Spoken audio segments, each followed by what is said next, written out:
بسم اللہ الرحمن الرحیم، السلام علیکم ورحمۃ اللہ وبرکاتہ۔ نظر بد، اس کی کیا حقیقت ہے، کس طرح کام کرتی ہے، اور دین اسلام میں اس کا کیا تصور ہے، اس کا علاج کیا ہے۔ یاد رکھیں، نظر بد کے متعلق قدیم ایک اسلامی تصور جو ہے، اگر اس کو تاریخ کے اعتبار سے دیکھا جائے تو اسلام کے ابتدائی ایام ہیں، دین اسلام کی دعوت دی جا رہی ہے، حضور نے اعلان نبوت فرمایا، نزول قرآن کا وقت ہے اور ابتدائی ایام ہیں۔ جو عرب کے جو حالات تھے، مشرکین تھے، وہ دین اسلام کی اس روشنی کو، دین اسلام کے اس عروج کو وہ برداشت نہیں کر سکے۔ اللہ نے جو دین اسلام کو عروج عطا فرمایا، وہ اپنی محنتیں کوشش کرتے رہے، لیکن اللہ نے فرمایا یریدون لیطفئوا نور اللہ بافواہہم واللہ متم نورہ ولو کرہ الکافرون۔ وہ اپنی محنتیں کرتے رہے، اب انہوں نے دین اسلام کے اس چراغ کو بجھانے کی ایک ناکارہ کوشش یوں کی۔ علماء لکھتے ہیں کہ انہوں نے عرب کے وہ لوگ جو نظر بد کے حوالے سے مشہور تھے، ان لوگوں کی خدمات لینے کا فیصلہ کیا۔ ایسے لوگوں کو بلایا جائے جو نظر بد سے اپنا کام دکھائیں گے اور دین اسلام کا یہ چراغ بجھ جائے گا۔ وہ اس بات کو نہیں جانتے تھے کہ اس کو دین اسلام کے اس چراغ کو بجھانا کوئی آسان کام نہیں، کیونکہ فانوس بن کے جس کی حفاظت ہوا کرے، وہ شمع کیسے بجھے جس کو روشن خدا کرے۔ تو ان کے ارادے یہ تھے کہ ہم کسی طریقے دین اسلام کے اس چراغ کو ہم بجھانے کی کوشش کرتے ہیں۔ اب انہوں نے عرب کے ان جو حالات کو بلایا جو نظر بد میں مشہور تھے، بلانے والے بھی جاہل، آنے والے بھی جاہل۔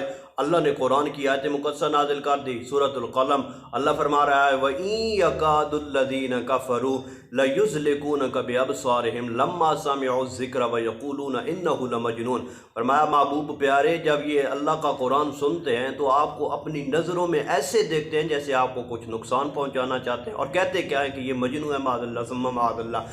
تو یہ ایک عرب کے مشہور جو علا میں یہ بات جو ہے وہ عام تھی کہ نظر بد اس کا تصور ہے، نظر بد سے یہ کام کیا جا سکتا ہے۔ جب دین اسلام کی بات کی جائے کہ دین اسلام میں اس کا کیا تصور ہے، تو میرے آقا صلی اللہ تعالیٰ علیہ وسلم نے ارشاد فرمایا، مسلم شریف کی حدیث ہے، حضرت ابو ہریرہ رضی اللہ تعالیٰ عنہ روایت کر رہے، نظر بد حق ہے۔ حضور نے فرمایا نظر بد جو ہے، تقدیر کے راستے میں اگر کوئی رکاوٹ چیز ڈال سکتی ہے تو وہ نظر بد ہی ہے، اور فرمایا نظر بد سے بچو، کیوں کہ یہ چلتے پھرتے اونٹ کو ہنڈیا میں پہنچا دیتی ہے، اور نظر بد جو ہے یہ چلتے پھرتے انسان کو قبر میں پہنچا دیتی ہے۔ اتنا یعنی کہ اس کا اثر ہے۔ اللہ تعالیٰ نظر بد سے محفوظ فرمائے، سبھی مسلمانوں کی حفاظت فرمائے۔ نظر بد کے متعلق میرے آقا صلی اللہ تعالیٰ علیہ وسلم نے کچھ اس کے علاج جو ہیں وہ تجویز فرمائے۔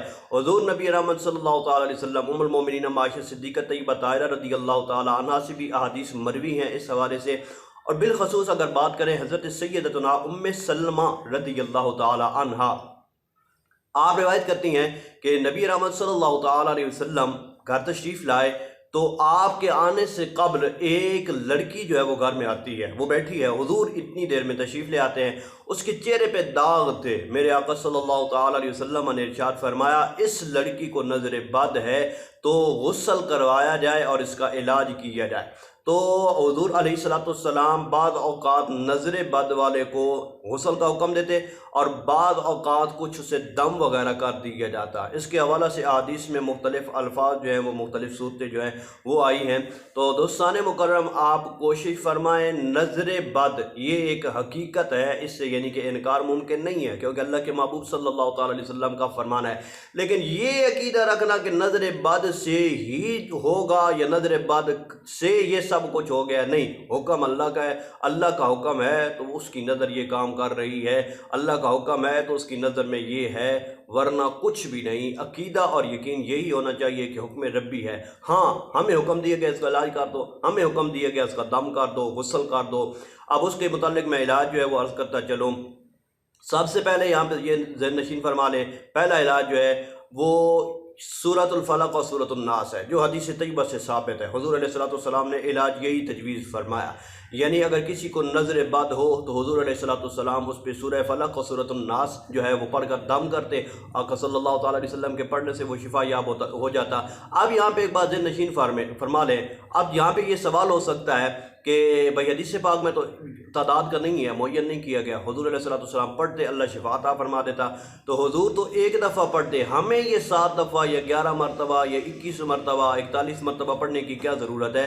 تو یاد رکھیں کریم آقا صلی اللہ تعالیٰ علیہ وسلم کی زبان اطہر وہ زبان ہے ان ہوا الا وحی یوحی، جو اللہ کے حکم کے بغیر اس سے کوئی ایک لفظ بھی ادا نہیں ہوتا۔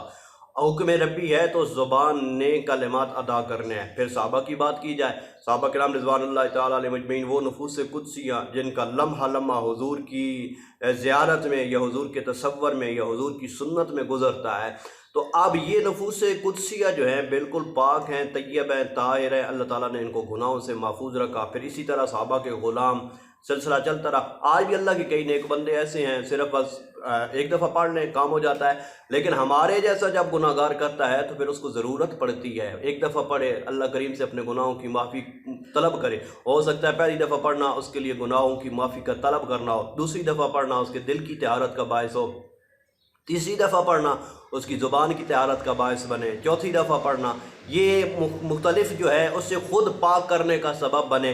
اب پڑھتا جا رہا ہے، اللہ کریم اس پہ کرم کر رہا ہے، اور 7 مرتبہ اس نے پڑھا ہے، 5 مرتبہ پڑھا ہے، 11 مرتبہ پڑھا ہے، تو یہ اس کا پڑھنا اس کے لیے بھی گناہوں کی معافی کا ذریعہ بنے گا، اور کلام خداوندی کی برکت سے اللہ تعالیٰ اس کو شفا عطا فرمائے گا۔ سورہ فلق اور سورۃ الناس پڑھ لیں، 7 مرتبہ پڑھ لیں، 11 مرتبہ پڑھ لیں، نظر بد کا کوئی بچہ ہے، بڑا ہے، چھوٹا ہے، آپ اس کو دم کریں، اللہ شفا عطا فرمائے گا۔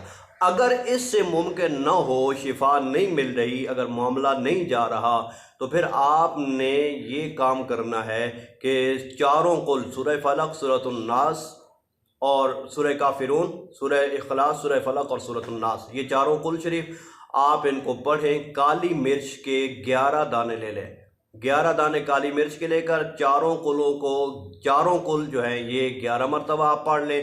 11 مرتبہ پڑھنے کے بعد پھر درود ابراہیمی پڑھ لیں، یعنی اول آخر درود ابراہیمی، اور 11 مرتبہ چاروں قل۔ درود ابراہیمی آپ 3 مرتبہ پڑھ لیں، 5 مرتبہ، 7 مرتبہ، جتنا پڑھیں گے فضیلت کا باعث ہے۔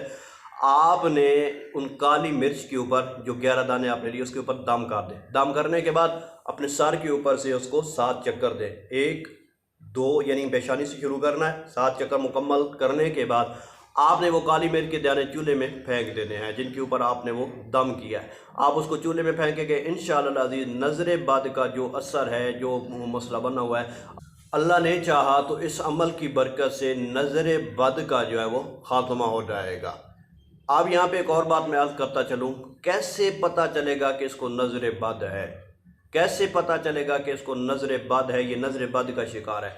یاد رکھیں بعض معاملات ایسے ہوتے ہیں، آپ ڈاکٹر کے پاس جاتے ہیں دوائی لینے کے لیے، سر کو درد ہے، دوائی لی ہے، اگر دوائی سے معاملہ حل نہیں ہو رہا، سادہ سی بات عرض کر رہا ہوں، دوائی سے معاملہ حل نہیں ہو رہا، پریشانی بڑھتی جا رہی ہے، دوائی لینے سے اور زیادہ مسئلہ بگڑ جاتا ہے، دوائی لینے سے اور مسائل بڑھ رہے ہیں، دوائی لینے سے درد بڑھ رہی ہے، تکلیف بڑھ رہی ہے، پیٹ کا ہے، سر کا ہے، یا اور مسائل ہیں، تو پھر آپ کوشش فرمائیں اس کو نظر بد کا جو ہے وہ دم کر دیں، اللہ کریم اس کی برکت سے شفا عطا فرمائے گا۔ اور یہ کسی کو بھی ہو سکتی ہے، چھوٹے کو، بڑے کو، پڑھنے والے کو، پڑھانے والے کو، سننے والے کو، سنانے والے کو، کسی کو بھی جو ہے نظر بد ہو سکتی ہے۔ اللہ کریم حضور کے سارے غلاموں کو شیطان کے شر سے، حاسدوں کے حسد سے، لوگوں کی جو ہے نگاہ بد سے، سبھی سے محفوظ فرمائے، آمین ثم آمین۔